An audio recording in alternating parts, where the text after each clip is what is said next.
Hello, everyone, and welcome back to It All Starts With a Wish podcast. My name is Rachel. And I'm Mark.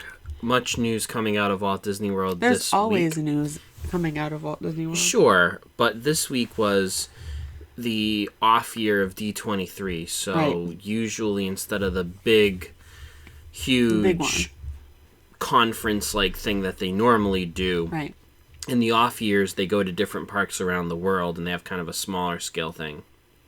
But for the purposes of this podcast, there were several news announcements in regards to Walt Disney World that I think are significant. One, which is very interesting, the Carousel of Progress is going to receive an update. This is about 30 years overdue. The last update to the Carousel of Progress was 30 years ago. I just don't change it. I'm going to be one of those Disney purists. I don't want to see it change. That last scene's going to change. There's no doubt. I don't know what they'll do in between. The oven isn't going to break anymore? Probably not. It's going to be something new and different. What am I going to do? Most notably, Walt Disney will be introduced to the show, which I think is really cool. That is cool. It's one of the few things in Walt Disney World that Walt had a direct connection with. This being with the World's Fair and the Carousel Progress debuting at the World's Fair. Well, they already kind of do that introduction in the beginning, right? They talk about That's what Walt, I mean. yes. So, hopefully this brings that to life But a little now bit there'll more. be a Walt animatronic similar to what is in Disneyland, and I think that'll be a very nice touch at the beginning of the Carousel of Progress.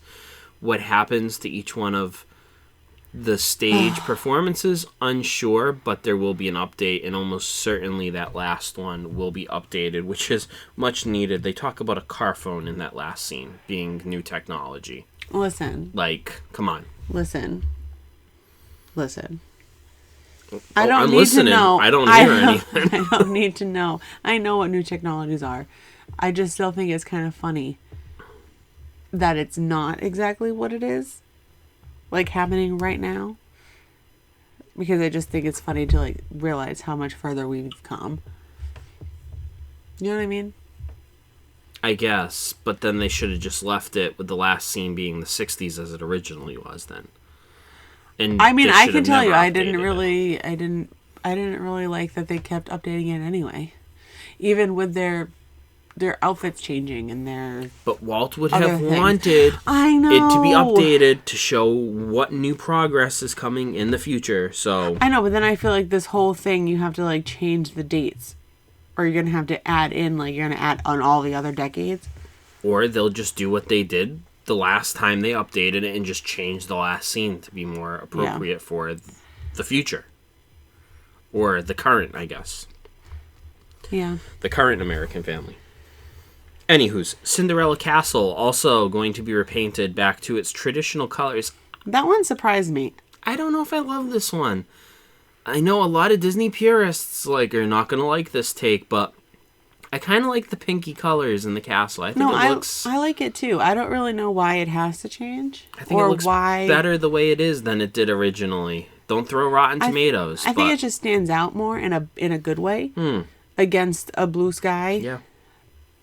I agree. I don't know. I like that.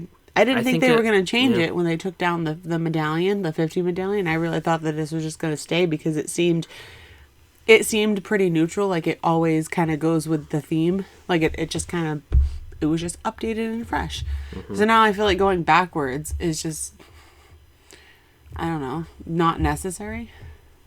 Well, it's not like the original one with the white and the cream and the blues and the gold wasn't nice, but now that it's this is better.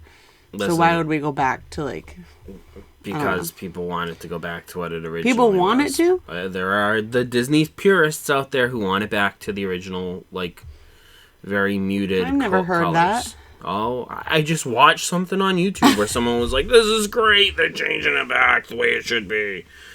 Anyways, new Tron overlay for Tron Light Cycle Run in Walt Disney's Magic Kingdom.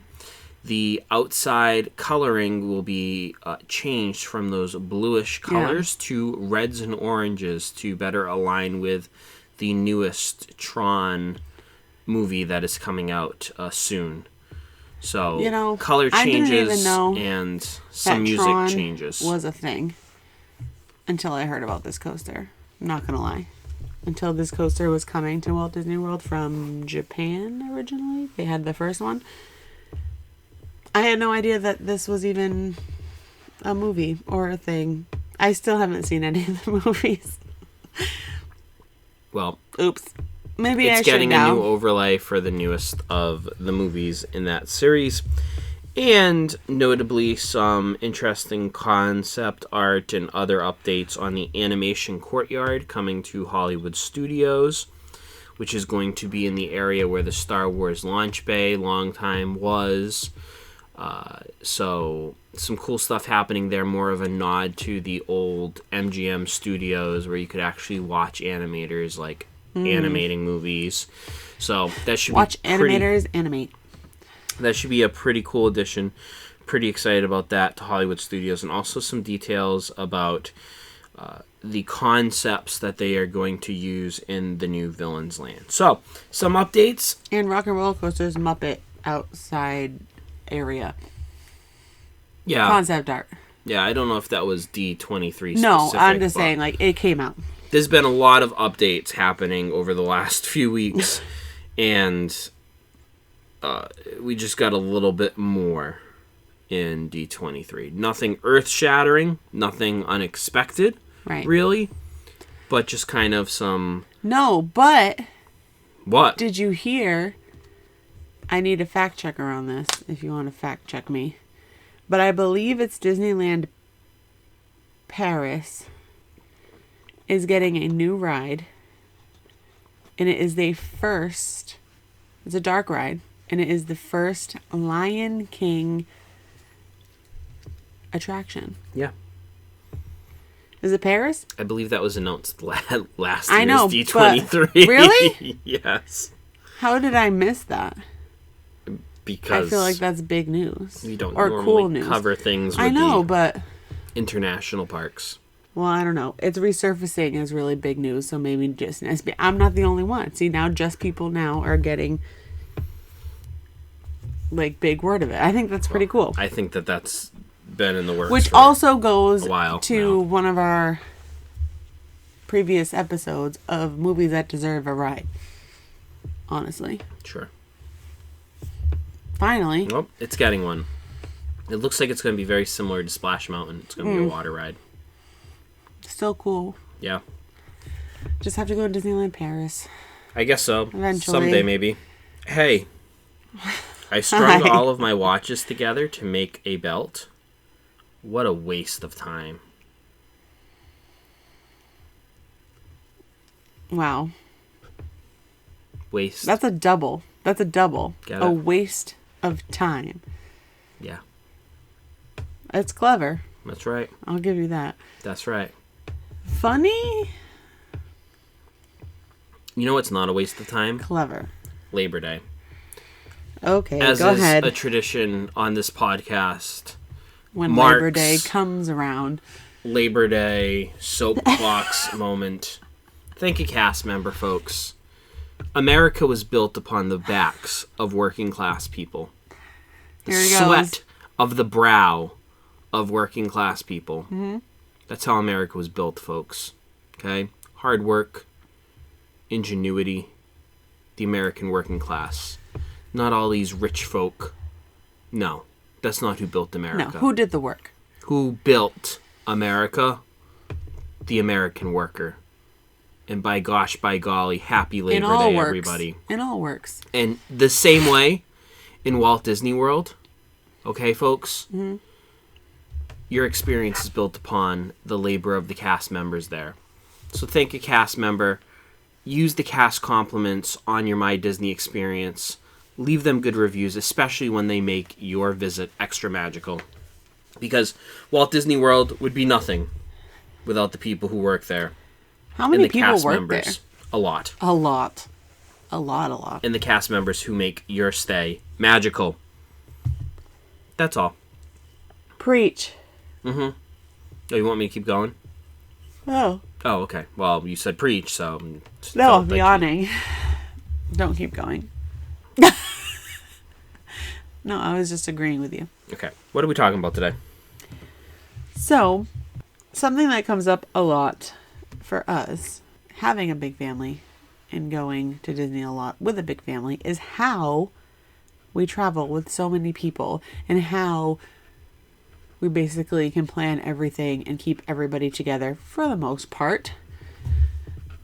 And all of the extra work and maybe thinking that comes into that. Honestly, it's not as hard as you may think. No. It's not. I think it's daunting if you're going for the first time and you have a lot of people. First, what is a lot of people to you? So for the purposes of this episode, I'm going to say 8 or more in your traveling party. That will be the traveling with a large party that we're discussing. Okay. 8 or more people.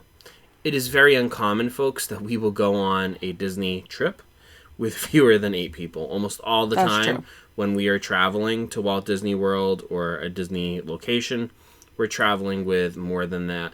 Typically in the past, when we traveled with my family, it's been 12 people. Sometimes we've traveled with both of our families. That's usually been around 8 or 9 people. So we have a lot of experience traveling with larger groups of people. And one of the things that always drives me nuts about vloggers. Yeah. Okay? I already know what you're going to say. They're like, this is how you get lightning lanes. And this is how you fiddle-faddle and cheat the system. And this is how you get a dining reservation at this time. Folks, when you're traveling with one person, or maybe in some cases with the vloggers, two or 3, it's very easy to find one random lightning lane that pops up at a random time during the day because you're only looking for one. So they give all this advice, but the advice sucks if you're traveling with a bunch of people. And they don't recognize that. And there's very few some Disney do. vloggers. There's very few. But there are some who have said, I'm one person. So if you're traveling with more than that, then this isn't going to be as easy as that. But there's very few that actually give good advice, solid advice for when you're traveling with larger groups.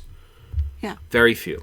Which is why this episode, I think, is important if you plan on traveling with a larger family or extended family or whatever, larger group of people, because there's not a lot of information about this. Yeah. So these are the tips, the tricks, the things that we've learned by traveling with larger groups that will make your visit better. Yeah, I mean, I think it's yes, I agree that when it is one person, I think that advice sometimes, if you are traveling by yourself or with 2 or 3 people, that advice that you see from other people is very good. I think it really is. But 9 times out of 10, you're really going to see a family of 4 or more. I mean, typically, if you look around, if you're doing an extended family trip, which you see a lot, we're looking at you, everybody with the matching shirts. We know. I hate the matching shirts. Can Why? I just say, they're stupid. That's mean. That's mean. The matching shirts, bad idea. Why? We don't need to know everybody's related, first off. Well, I needed to find You don't need to know that my little family. Jimmy's name is Jimmy. Thank you for telling the whole world your kid's name. Okay, well, yeah. Maybe not their first name. And, you don't need to... It's obnoxious. You're no fun. The family shirts are obnoxious. Very obnoxious. Anyways. If you've been to Disney, or if you've been to any big theme park where it is a vacation destination, you know that most people You know are what traveling... they're almost as obnoxious as? I'm going to tell you what they're almost as obnoxious as. What? The Hakuna Matata shirts. That's right. Come on. It's been episodes since I've gone on the rant of the Hakuna Matata shirts. Yeah. But you know what? Those are obnoxious. Continue. Anyways, 9 times out of 10, you are going to be traveling with a medium to large size party. It's usually not going to be 2 or 3 of you. If there are just 2 or 3 of you, then you probably will have an easier time. But if you're not, like a lot of people out there, then hopefully these tips and tricks will be very helpful to you in the next time you're planning a Disney vacation. It all starts, folks, with a wish. Not with a wish. Well, after it starts with a wish. It needs to start with planning. Yeah.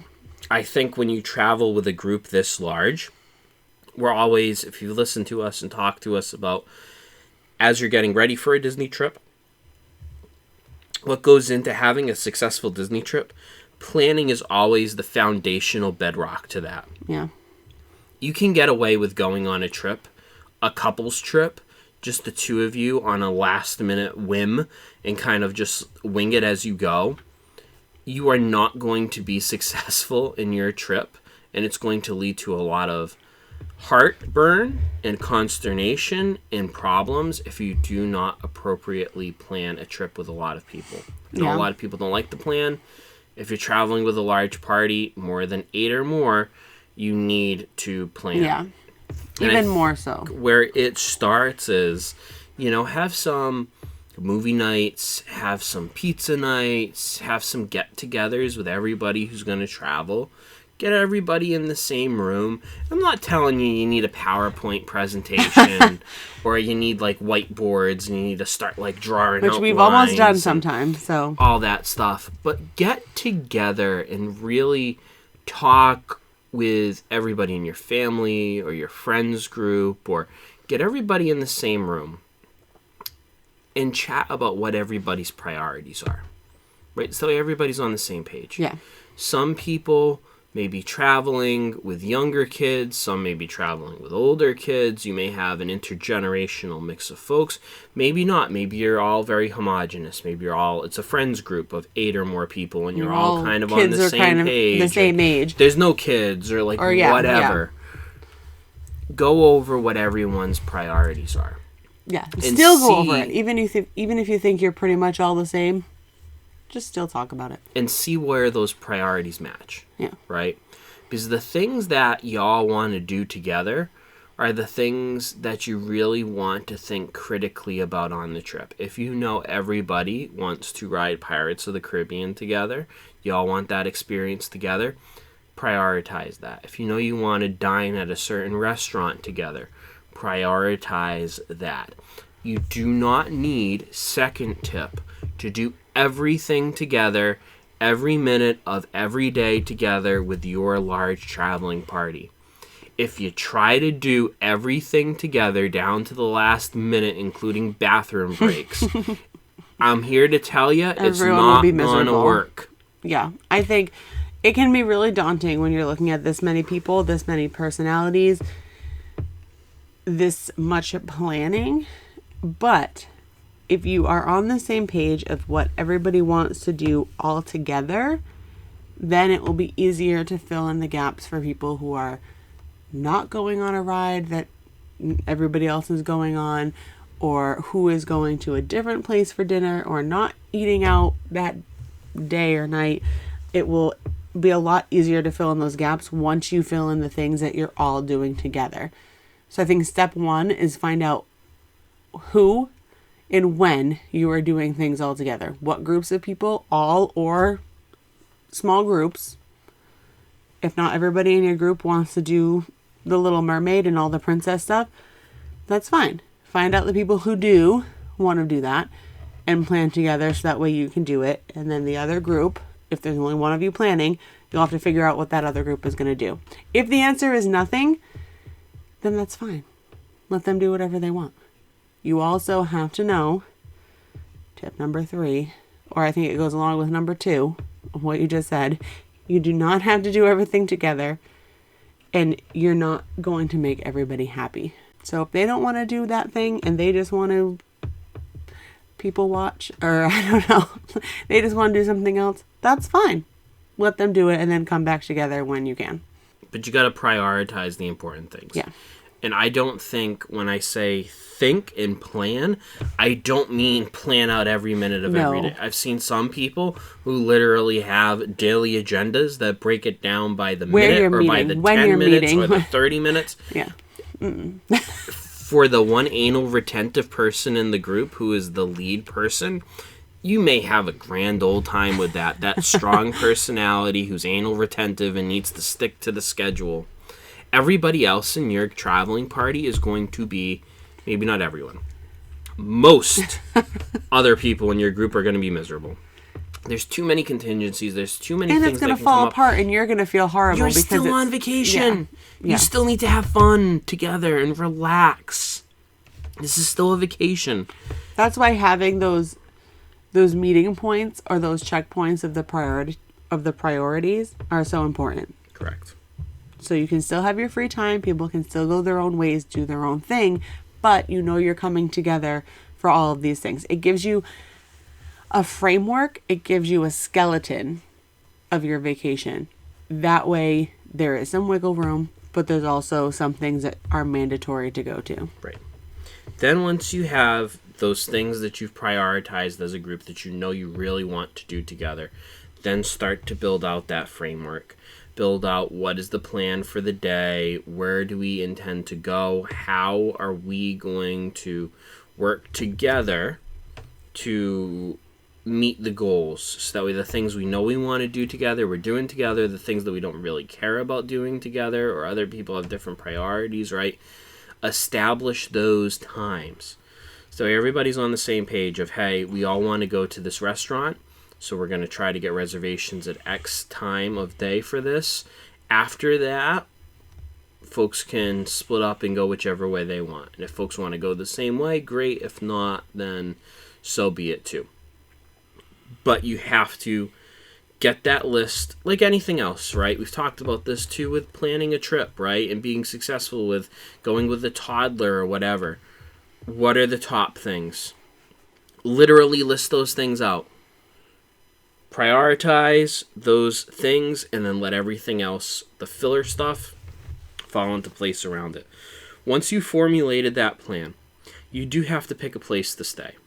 And I think something that we have realized again and again, if you're traveling with a larger party, everything is much easier if you're all at the same resort. When you're not at the same resort, logistically speaking, things become much more difficult. Things happen. If you're all at the same resort and you've established a meeting time, well, even if someone's late to the meeting time, it's only late by 5 or 10 minutes. You're in the same resort. You're in the same resort. Yeah. They're a walk away. Yeah. They're a room down the hall. You're not talking about someone being in a totally different part of Walt Disney World. Like a 25-minute Skyliner right away. To meet you somewhere else, and the logistical nightmares of transportation and other issues. We know that this isn't possible for everybody. Some people have different budgets. Some people have DVC. Some people do not. Some people stay on property. Some people do not. I'm just saying. We're just saying it makes things a lot easier if you stay all together. It doesn't have to be that way, but you are going to run into a few more bumps when meeting, when getting places, reservation times. Like, it happened on the last trip with us. Your parents are staying in a different hotel. We were staying in one hotel. We were planning on getting there early for the early entry hours. We, staying at a deluxe resort, were able to get there a lot faster. This is through no fault of your parents, right? They went there with plenty of time. Yep. They got in line. It was just a super long line that they had to wait at because they were at Pop Century. Longer lines. We stood there and waited for a half hour, and it kind of discombobulated it threw off the rest of the times for the day. So, and that's, again, these aren't things you can plan for. These are, if they had plenty of time, they did plan for it. Like, we're going to get there super early. We know there's going to be a long line, so we'll have plenty of time to get there. Well, even with that 45-minute extra time that you gave yourself, almost an hour extra, it was that long of a line that they still were a half an hour late. Right. Even though a half an hour doesn't seem like a lot, if you are trying to do things all together, it is a big chunk of time that you miss. Because then some people are standing around doing nothing because you have to wait, or then you decide to, we'll just go in anyways and we'll do our own thing, and then they gotta find you. Yeah. It makes everything so much more Don't complicated. even get us started on losing my dad. Listen, I know not everybody can always afford to stay in the same. I get it, right? There are things that complicate this. I'm just telling you from experience, it is much easier when you are all at the same resort, because then you all confront the same things. And even if someone is chronically late in your group and someone just can never be on time, it's not world ending when you're in the same hotel. You can adjust, you can make adaptations a lot easier. Yeah. And we always say with transportation, I feel like we've definitely said this, years ago when we started this, that you can't really count on transportation to be on time. Are they punctual? Yes, absolutely. They try to get you as quickly from A to B as they can. They have so many buses. They have so many monorails.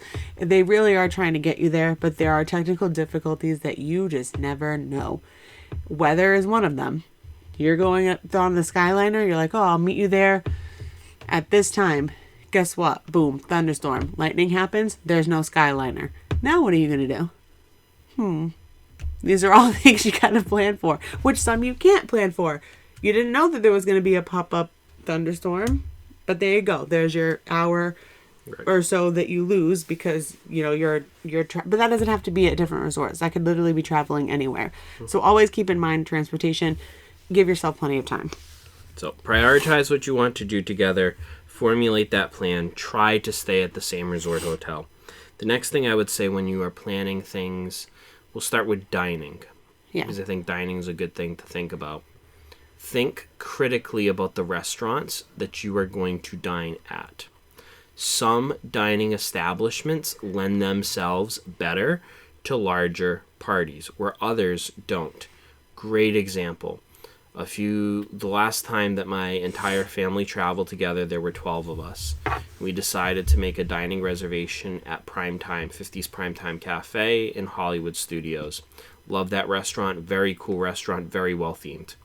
There Amazing. Are no large tables at 50s Primetime. And it ended up messing us all up because they tried to put us... We were a group of 12. Was this when I was mad about the lightning lane? We all got split up. Okay. And it was like a group of four, but like none of us were together. We were kind of in the same room. Asked if we could be kind of closer to each other, so then we had to wait another like 20 minutes for tables that were actually closer together because they do not accommodate larger parties well. And it's just the way the restaurant is set up. It's set up in compartments like a house. So it's set up literally in different rooms, like different kitchen areas, different little alcoves, and like different... It's not an open restaurant where you just see tables everywhere because of the theming.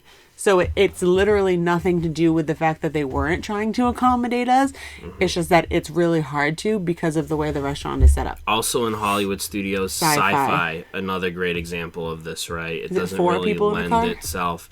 Think that there are six people cars, but remember you're sitting 2 by 2 by 2, so if you're looking to sit around the table together, it's a cool experience, but you're not going to get that at Sci-Fi, so keep that in mind. Places like Teppan Edu, where you're sitting around the hibachi grill, you can only sit 8 people around the hibachi grill. So if you have 12 people, you're going to have to split your party up, right? There's no way of getting around that.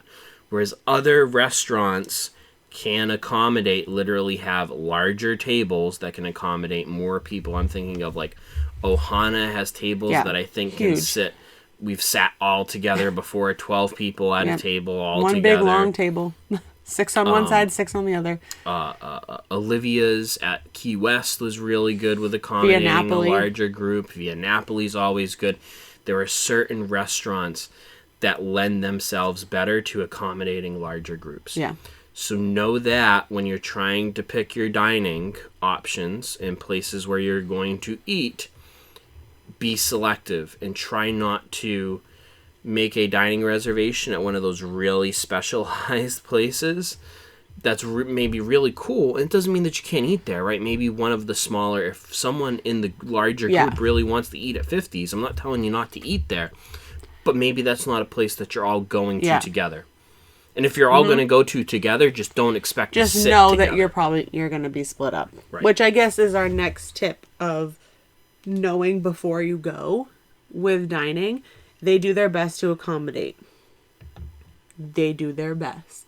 It's not guaranteed that you're all going to sit together. Obviously, if it's a bigger restaurant with an open layout, there's almost guaranteed that they can make it work. But just know you're going to have to split up your parties. So just know who you're sitting with and who's going with who. It doesn't matter really if it's by family, if it's by whatever it is.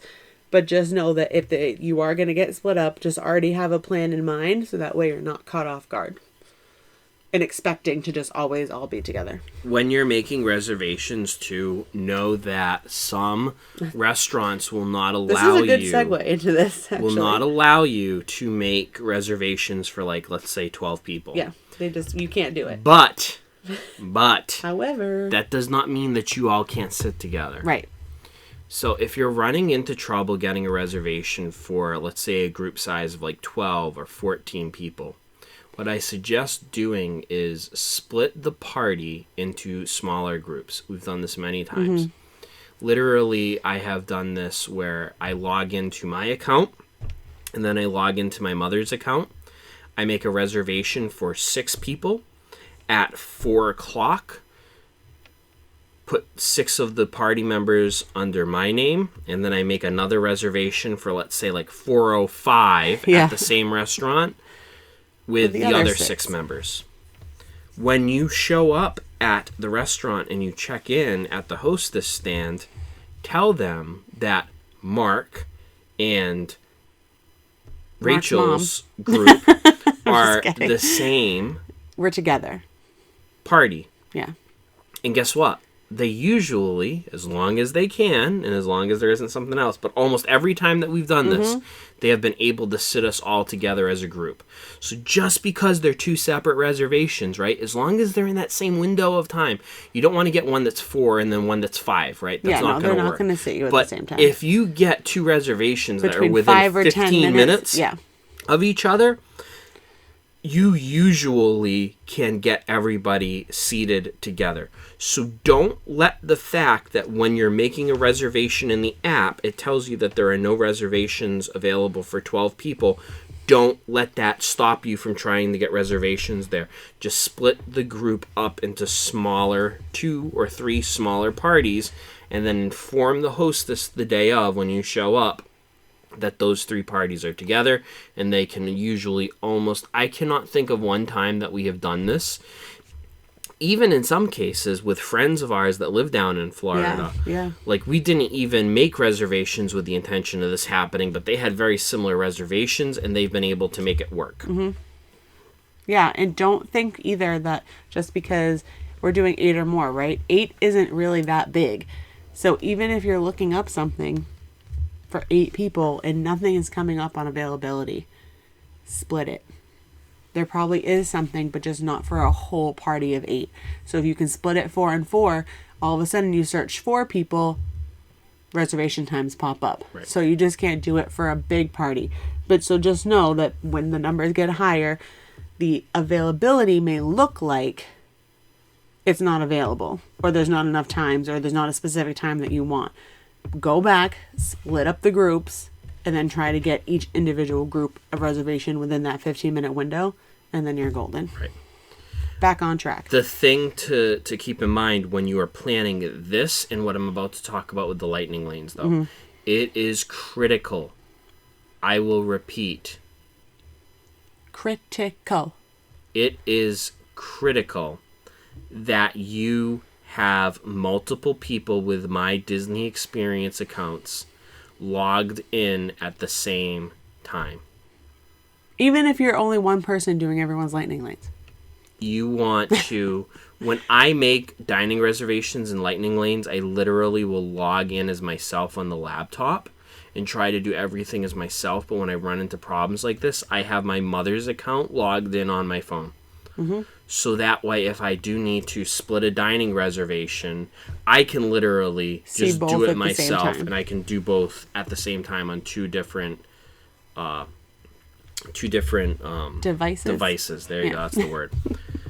if you don't want to do that, make sure that there's someone else in your traveling party either on the phone with you in their place or like you're both in the same room together and you do both dining reservations and lightning lane reservations together. Yeah.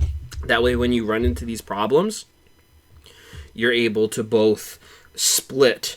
One can handle getting reservations for half the party, the other one can handle reservations for the other half of the party.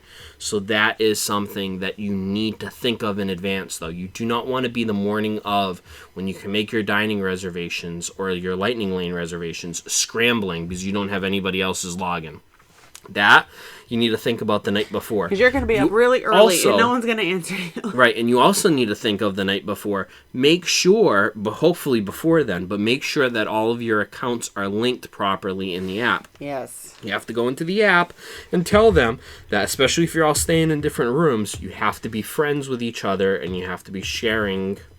He means in order to make a lightning lane or a dining reservation for somebody else in the party that's not under your account, but it is somebody else's, you need to make sure that they're on your friends list and that you are able to manage them in the app.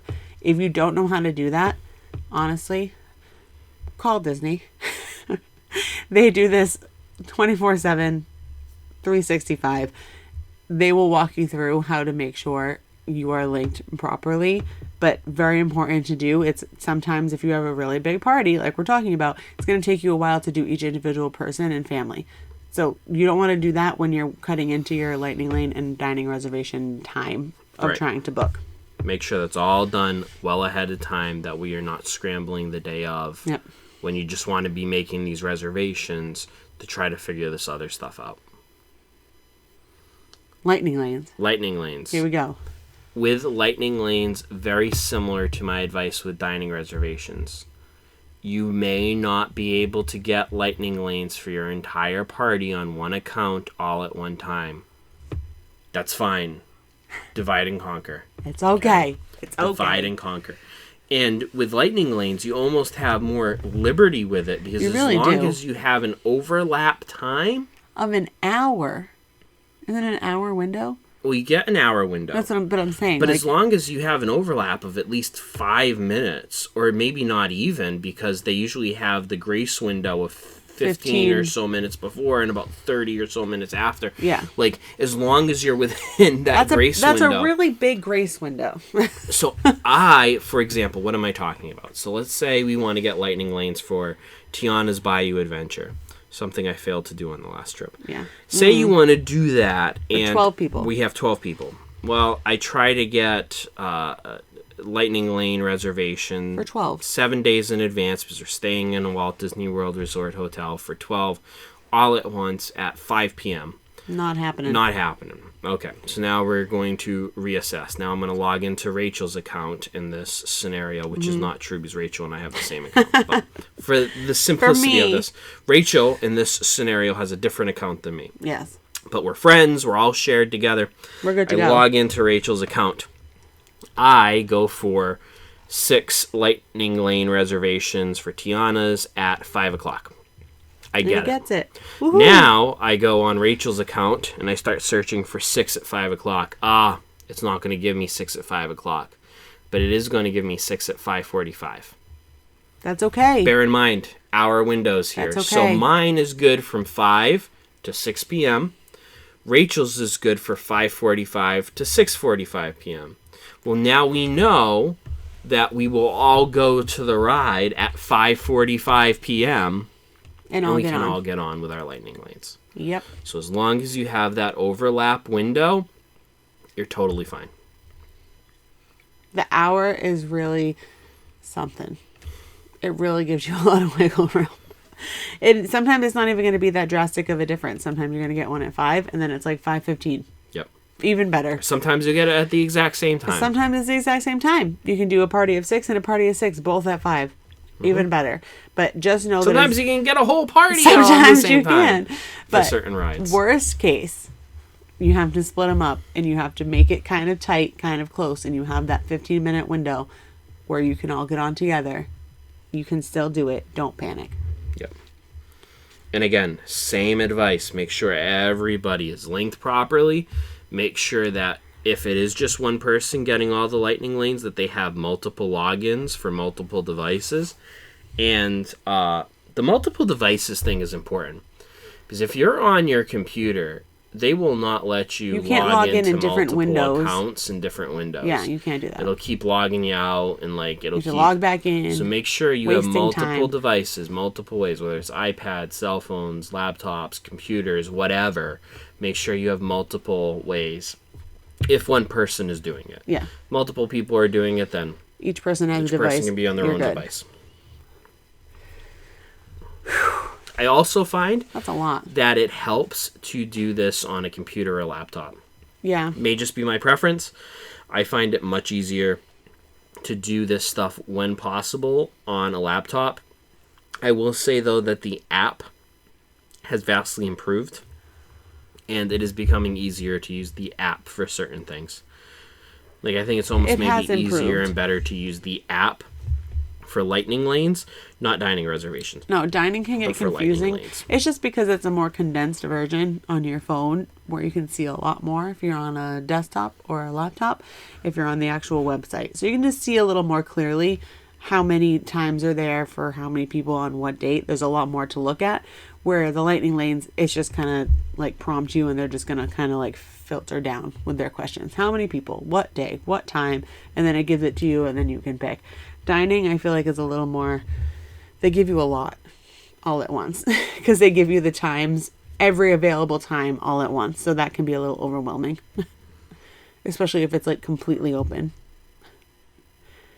And there's like 15-minute increments, so it will give you every time between like 5 and 10. Every 15 minutes there'll be a time button, which can be a lot on your phone if you're trying to scroll and trying to find something. Well, that was a lot. That is, and I think a lot of information. The biggest thing is the more people that you travel with, the more personalities that you're dealing with, the more individual people that you're dealing with. Remember, you're all in the happiest place on earth. You're all there to have a great time and to have fun together as a group. We're gonna have fun. Don't put too much pressure on yourselves. Don't put too much pressure on everybody. Still go and enjoy. Have that list of priorities. Achieve those priorities and let everything else just kind of be what it's going to be. Yeah. You're usually close, so I'm waiting for you to say something. Oh, okay. Are you done saying stuff? I mean, yeah, I feel like you pretty much summed it up really well. Oh, well, thanks, honey. You're welcome. Don't I always sum it up pretty well? Yeah. I'm pretty good sometimes. At that. Sometimes. I won't do that again this week. Anyways, folks, thank you for listening to our podcast. As always, happy Labor Day. Follow us on our social media accounts. You can send us an email at startswithawish.podcast@gmail.com. And remember, folks, it all starts with a wish. We'll see you real soon. Bye.